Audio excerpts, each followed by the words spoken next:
The UK's head of counter-terrorism policing says he's concerned about the growth of the British conspiracy theory movement. Matt Jukes has told the BBC that his team is seeing evidence of conspiracy theories being interwoven with extremism.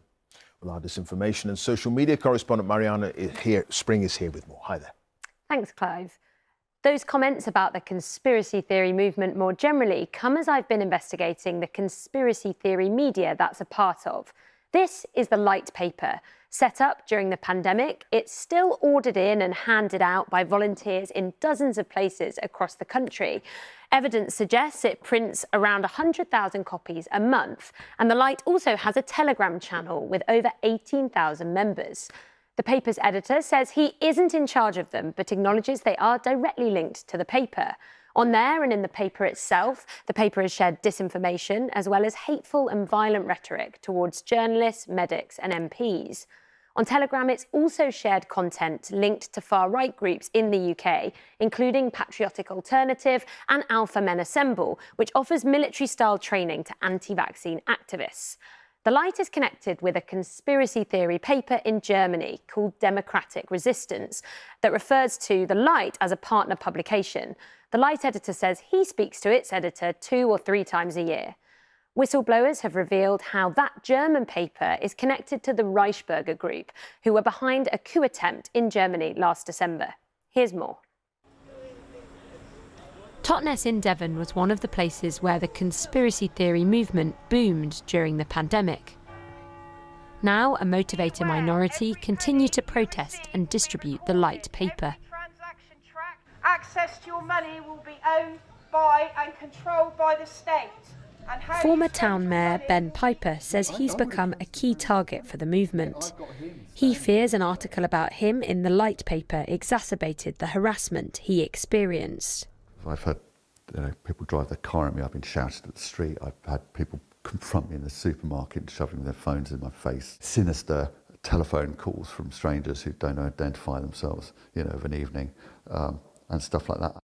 As well as more mundane articles, there are others promoting disinformation about vaccines, the financial system and climate change. One recent article talks about the use of force against aggressors like the government.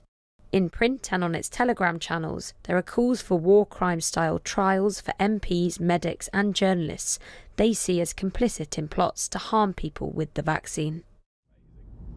I went to meet the editor of The Light, Darren Nesbitt. The build-up to this interview has been pretty hostile, and Darren has insisted that he will ask me questions as well as me asking him questions. We believe in the right of people to hold ideas, hold thoughts, ideas, and express their views. If you take one iota from that away, we're now down the road of censorship, of thought control. Do you think that calls for action in the paper, for people to take action, to do something, could result in action that is not peaceful? Of course. I mean, people make their own decisions and they need to be responsible for their own actions. People should not be passive and just let the world, change around them, because there is, an agenda and a purpose behind it, and it's not for their own best interests. The Light is also related to a German paper called Democratic Resistance. Whistleblowers have revealed to me how some of the German paper's writers and one of its key donors met with members of the Reichsbürger group, who were behind a failed coup attempt in Germany in December 2022. Marcus Heinz stopped writing for the paper because he felt it had become too extreme. You cannot say, okay, on Twitter I'm nice, and on Telegram I say kill them all.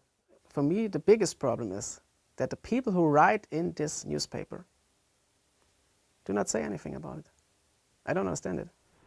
The editor of Democratic Resistance, Anselm Lenz, did not reply to points raised by the BBC. He said, if needed, we are willing to take the fight by all means. Closer to home, the inclination towards hateful rhetoric brings with it a risk of action offline. Marianna Spring, BBC News.